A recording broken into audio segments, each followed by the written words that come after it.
आज हम आपके लिए लाए हैं top 10 competitive entrance exam for MSc life science student. अगर आप मास्टर्स अपना कंप्लीट कर चुके हैं और कम्पिटिटिव एग्जामिनेशन के बारे में सोच रहे हैं और अपना जो है करियर इसी में परस्यू करना चाहते हैं, तो आप इन एग्ज़ाम को कंसिडर कर सकते हैं। तो नमस्कार, आपका स्वागत है साइंस जॉब अलर्ट में। तो आइए सबसे पहले बात कर लेते हैं CSIR net. CSIR net exam qualify करने के बाद आपको इसका ऑब्जेक्टिव जो है वो लेक्चरशिप है। आप कॉलेज में लेक्चरर के रूप में काम कर सकते हैं, प्रोजेक्ट असिस्टेंटशिप के रूप में काम कर सकते हैं और अपना PhD इस एग्ज़ाम के माध्यम से कर सकते हैं। One of the important exam for life science student, specially for research and academic. अगर आप रिसर्च और एकेडमिक के क्षेत्र में जाना चाहते हैं तो CSIR नेट सबसे प्रचलित एग्जामिनेशन है लाइफ साइंस स्टूडेंट के लिए, और तमाम स्टूडेंट के लिए CSIR नेट अपना करियर आगे का परस्यू करने के लिए बेहतरीन है।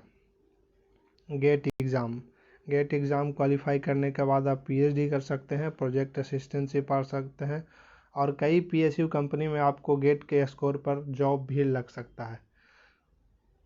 Joint graduate entrance examination for biology and interdisciplinary life science JEE-BILS देने के बाद आप PhD कर सकते हैं। किसी भी जो भी ऑफर है, जो भी इस एग्ज़ाम को कंसिडर करेगा, आप वहां से PhD कर सकते हैं। AICE JRF SRF all India competitive examination देने के बाद आप PhD और प्रोजेक्ट असिस्टेंट के रूप में काम कर सकते हैं। किसी भी संस्था में, किसी भी कॉलेज में, किसी भी रिसर्च के क्षेत्र में काम कर रहे लोगों के साथ, लैब के साथ काम कर सकते हैं। ICMR JRF exam Indian council medical research के तरफ से इस एग्ज़ाम को कराया जाता है। इसको क्वालिफाई करने के बाद आप PhD और प्रोजेक्ट असिस्टेंटशिप के रूप में काम कर सकते हैं। यूनिवर्सिटी एंट्रेंस एग्ज़ाम पर PhD paid university entrance exam PhD paid के नाम से फेमस एग्ज़ाम को देने के बाद आप अपना PhD यूनिवर्सिटी के किसी भी कॉलेज से कंप्लीट कर सकते हैं।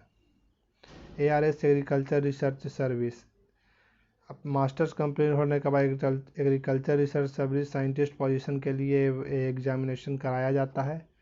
और इसमें ऐसा ना सोचें कि ये सिर्फ एग्रीकल्चर वाले ही जा सकते हैं। आप अगर बोटनी बैकग्राउंड से हैं, जूलॉजी बैकग्राउंड से हैं, लाइफ साइंस के किसी भी बैकग्राउंड से हैं, तो आप इस पोजीशन के लिए अप्लाई कर सकते हैं।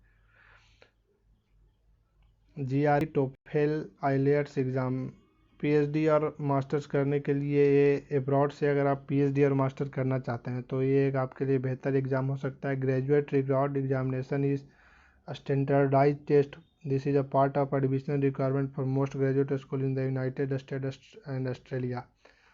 अगर आप अब्रॉड से ऑस्ट्रेलिया, यूनाइटेड स्टेट, कनाडा, अगर इस जगह से आप अपना मास्टर्स और PhD करना चाहते हैं तो GRE और टोफेल देकर, टोफेल और आइलेट्स जो है वो है लैंग्वेज टेस्ट। आप इंग्लिश प्रोफिशिएंसी लैंग्वेज टेस्ट के रूप में ये लिया जाता है और GRE का स्कोर पर आपको 310 कॉलेज में, अब्रॉड के 310 कॉलेज में आपको यूनिवर्सिटी एग्ज़ाम आप एडमिशन ले सकते हैं। और ये स्कोर जो है वो 5 ईयर के लिए वैलिड देता है। अगर आप अभी एग्ज़ाम देते हैं और क्वालिफाई कर लेते हैं तो आप 5 साल तक इस स्कोर को यूज़ कर सकते हैं अब्रॉड के किसी भी कॉलेज में मास्टर या PhD के रूप में एडमिशन लेने के लिए। Bureau of Indian standards exam scientist position के लिए ब्यूरो ऑफ इंडियन स्टैंडर्ड्स की तरफ से फॉर्म निकाला जाता है। तो आप मास्टर्स के बाद इस जॉब को पाने के लिए आप प्रयास कर सकते हैं। आप इस एग्ज़ाम को देख सकते हैं, कंसिडर कर सकते हैं। DBT बेट एग्ज़ाम बायोटेक्नोलॉजी एंट्रेंस टेस्ट के नाम से ये एग्ज़ाम फेमस है। इसको देने के बाद आप अपना PhD कर सकते हैं, जिसमें आपको फेलोशिप, हर एग्ज़ाम को क्वालिफाई करने के बाद आपको कुछ ना कुछ फेलोशिप दिया जाएगा, जिससे कि आप अपना PhD बड़े ही आसानी से कर सकें। तो आप DBT बेट एग्ज़ाम को कंसिडर कर सकते हैं।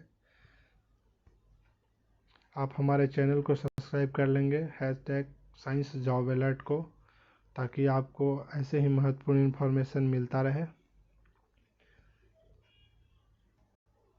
अगर आपको एग्ज़ाम से रिलेटेड कोई भी डाउट है तो आप कमेंट सेक्शन में पूछ सकते हैं। हम आपका कोशिश करेंगे आपको उसका उत्तर देने के लिए। धन्यवाद।